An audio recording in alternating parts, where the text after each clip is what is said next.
Assalamualaikum warahmatullahi wabarakatuh. Bismillahirrahmanirrahim. Salatu wassalamu ala sayyidina Muhammad ibn Abdillah wa ala alihi wa sahbihi wa mawalah, amma ba'd.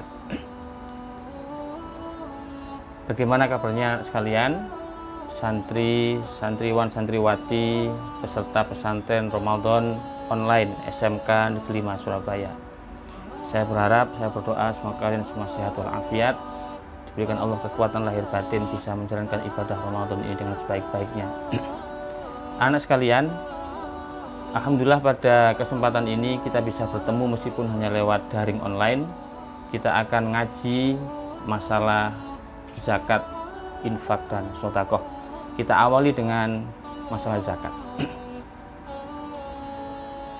Anak sekalian yang saya cintai dan saya banggakan, zakat fitrah atau zakatul fitri adalah kewajiban kita sebagai muslim di bulan Ramadan untuk mengeluarkan sebagian harta yang kita miliki sebagai bentuk empati dan simpati kepada sesama muslim, agar mereka, saudara-saudara kita yang kurang beruntung, bisa berbahagia bersama-sama kita ketika datang Idul Fitri. Sering kita menyebut zakatul fitri ini dengan istilah zakat fitrah. Ada yang mengatakan ini sebuah kesalahkaprahan, karena sebenarnya kalau merujuk pada sumber hadis, istilah zakat fitrah itu tidak ditemukan. Kalau merujuk pada teks hadis, istilah yang benar harusnya adalah zakatul fitri. Tapi apakah salah? Tidak. Karena zakat fitrah itu saya kira adalah sebuah idiom atau bahasa Indonesia yang sudah menjadi milik kita bersama, Muslim Indonesia. Coba kita tengok sebuah hadis. Rasulullah SAW pernah menyampaikan, qala Nabi SAW, shaumu syahri Ramadan mu'allakun bainas sama'i wal ardi wa la yurfa'u illa bi zakatil fitri. Jadi istilah yang ada di sini adalah zakatil fitri, bukan zakatul fitrah ya. Tapi tidak masalah. Rasulullah menekankan bahwa puasa Ramadan seseorang itu pahalanya masih digantungkan di antara langit dan bumi. Jadi masih ada di awang-awang antara langit dan bumi. Dan tidak akan diterima oleh Allah kesempurnaan ibadah puasanya kecuali disempurnakan dengan mengeluarkan zakat fitrah atau zakatul fitri itu. Maka ini menjadi dalil, menjadi dasar kewajiban bagi kita semua muslim, muslimah untuk mengeluarkan zakatul fitri atau zakat fitrah kita untuk menyempurnakan ibadah Ramadan kita. Hadis berikutnya anak sekalian, coba perhatikan. An Ibnu Abbas radhiyallahu anhu maqal farada Rasulullah sallallahu alaihi wasallam zakatul fitri taharatul lis-shaim minal lagwi war rafath tu'matul lil masakin faman addaha qabla shalah faya zakatun makbulah wa man addaha ba'da shalah faya shadaqatun minas shadaqat. Maknanya begini, Rasulullah sallallahu alaihi wasallam mewajibkan zakat fitri untuk apa? Untuk menyucikan orang-orang yang berpuasa dari perbuatan yang tidak berguna dan ucapan-ucapan kotornya selama Ramadan, serta untuk memberikan makanan bagi orang-orang miskin. Maka barang siapa mengeluarkan zakat sebelum sholat id, maka itulah zakat fitrahnya dia yang makbul. Dan barang siapa yang memberikan zakat fitrah atau zakatul fitri setelah sholat id, maka itu termasuk ibadah yang bernilai sedekah. Perhatikan, jangan sampai mengeluarkan zakat fitrah atau zakatul fitri setelah sholat idul fitri. Bagaimana zakat fitrah itu dikeluarkan, berapa ukurannya, dan ketika masa pandemi ini berlangsung akan kita bahas pada sesi selanjutnya. Bismillahirrahmanirrahim. Baginda Nabi Muhammad SAW bersabda, umirtu an akhudha shadaqah min aghniyaikum fa aruddaha fi fuqaraikum. Aku diperintahkan mengambil zakat dari orang-orang kaya dari kalian, kemudian aku berikan kepada orang-orang fakir dari kalian. Hadis ini diriwayatkan oleh Imam Bukhari dan Muslim. Menilik hadis ini anak sekalian, mungkin akan muncul sebuah pertanyaan. Apakah semua orang yang kaya, yang Islam itu wajib membayar zakat? Perhatikan keterangan yang akan saya sampaikan ini. Siapa saja orang-orang kaya Muslim yang wajib membayar zakat? Karena tidak semuanya. Di dalam kitab Syarhul Yaqut An-Nafis fi Madhab Ibnu Idris Asy-Syafi'i karya Habib Muhammad bin Ahmad bin Umar Asy-Syatiri, beliau menjelaskan syarat-syarat wajib zakat itu ada 5. Jadi ini lebih spesifik. Kalau kita ngaji fikih di kitab-kitab yang masih dasar mungkin cukup umum penjelasannya, tapi ini lebih spesifik. Ada 5. Yang pertama Islam, kemudian merdeka, kepemilikan sempurna, pemilikannya tertentu atau khusus, dan pemilik wujud secara yakin. Saya jelaskan. Yang pertama Islam. Maka zakat itu tidak diwajibkan bagi orang yang kafirnya sejak lahir. Orang yang kafir sejak lahir, dia tidak wajib zakat. Meskipun demikian, orang-orang yang kafir kelak di akhirat, mereka akan tetap disiksa oleh Allah karena mereka tidak membayar zakat. Dia tidak wajib bayar zakat karena kekafirannya, tetapi dia tetap akan mendapat siksa di akhirat nanti karena dia tidak membayar zakat semasa di dunia. Sedangkan bagaimana dengan orang yang murtad? Orang yang kafir di tengah-tengah perjalanan usianya.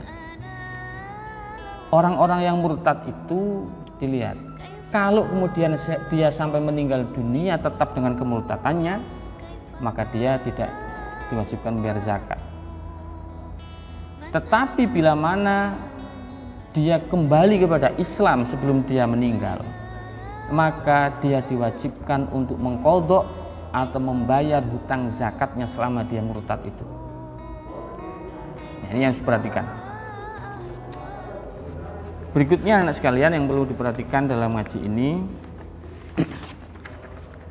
kategori orang merdeka. Jelas zakat tidak wajib bagi budak. Budak itu ada yang golongan budak muba'at, yaitu budak yang status merdeka, sebagiannya dia merdeka dengan dirinya, sebagiannya masih dalam kengkangan majikannya. Budak yang statusnya separuh-separuh ini mereka wajib tetap membayar zakat dengan status merdeka yang mereka miliki. Yang ketiga, syaratnya adalah kepemilikan harta berstatus tertentu. Maksudnya apa? Harta seseorang yang telah diwakafkan untuk maslahatul am, untuk kemaslahatan umum, maka harta itu tidak wajib dizakati. Ya. Yang keempat, kepemilikannya sempurna. Maksudnya apa? Harta yang dimiliki itu sempurna menjadi miliknya dia. Maka tidak wajib zakat bagi seorang budak mukatab. Budak mukatab itu budak yang dirinya sepenuhnya dimiliki oleh majikannya dan dia baru bisa bebas dengan perjanjian tertentu, misalnya dicicil, tebusan atau apa, itu budak mukatab. Dia tidak wajib membayar zakat. Yang terakhir, wajib zakat itu apabila sang pemilik wujud secara yakin. Artinya apa? Misalnya saya punya harta saya wakafkan kepada janin yang masih ada dalam kandungan. Nah, itu tidak boleh. Kenapa? Karena wakaf saya dimiliki oleh orang yang wujudnya tidak yakin dia pasti akan wujud. Itu tidak boleh, tidak wajib dizakati.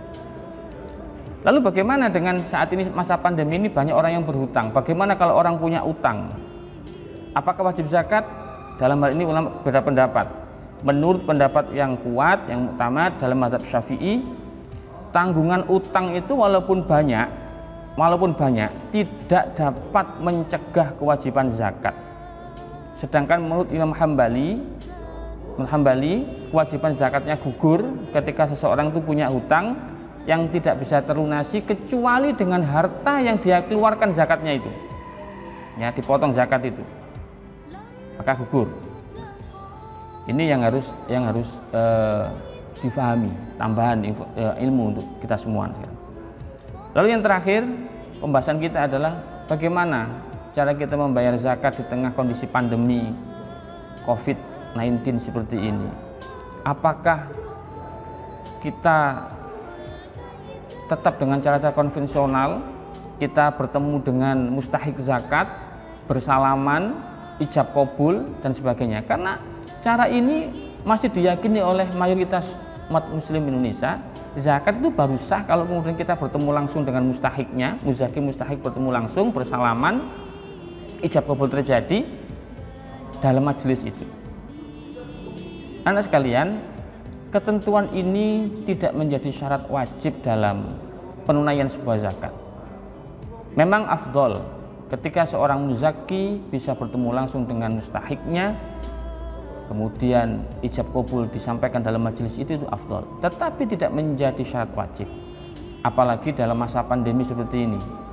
Kita sebagai muslim sebaiknya berpegang pada asas bahwa darul mafasid muqaddamun ala jalbil masalih. Ya, kita mengerjakan sesuatu yang baik, ijab kabul, akad, bertemu dalam satu majelis itu baik. Tetapi menahan diri agar tidak terjangkiti penyakit, tidak terkena virus, itu hukumnya wajib. Sunnah dibenturkan dengan wajib, jelas kita harus memilih yang wajib. Maka wacana pembayaran zakat secara online saat ini menjadi sebuah pilihan yang perlu untuk diperhitungkan. Kita bisa saja membayar zakat secara online via transfer, e-commerce atau yang lain. Banyak penyedia jasa baik dari Basnas maupun Lasnas, pembantu Bas itu yang menyediakan jasa-jasa zakat secara online, baik itu zakat fitrah maupun zakat mal. Yang perlu kami tekankan di sini adalah jangan sampai situasi pandemi seperti ini menjadikan alibi, menjadikan alasan bagi kita semua untuk tidak taat pada hukum Allah.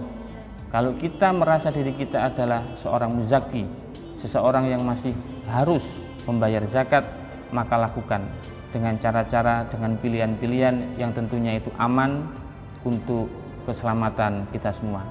Semoga ini semua bermanfaat untuk kita semua.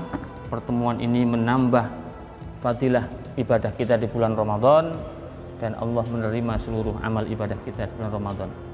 Marilah kita tutup dengan doa, semoga Allah menerima amal ibadah kita. Bismillahirrahmanirrahim. Allahumma sholli ala sayyidina Muhammad wa ala ali sayyidina Muhammad walhamdulillahirabbil alamin. Allahumma inna nas'aluka ridhaka wal jannah wa na'udzubika min sakhatika wan nar. Allahumma innaka 'afuwun karim tuhibbul afwa fa'fu 'anna. Allahumma inna na'udzubika min jahdil bala wa darkis syaqa wa su'il qada wa syamatatil a'da. Allahumma inna nas'aluka mujibati rahmatik wa azaima maghfiratik wassalamata min kulli ismin wal ghanimata min kulli birrin wal fawza bil jannah wan najata minan nar. Rabbana atina fid dunya hasanah wa fil akhirati hasanah wa qina adzabannar. Sallallahu ala sayyidina Muhammad wa ala ali sayyidina Muhammad walhamdulillahi rabbil alamin. Assalamualaikum warahmatullahi wabarakatuh.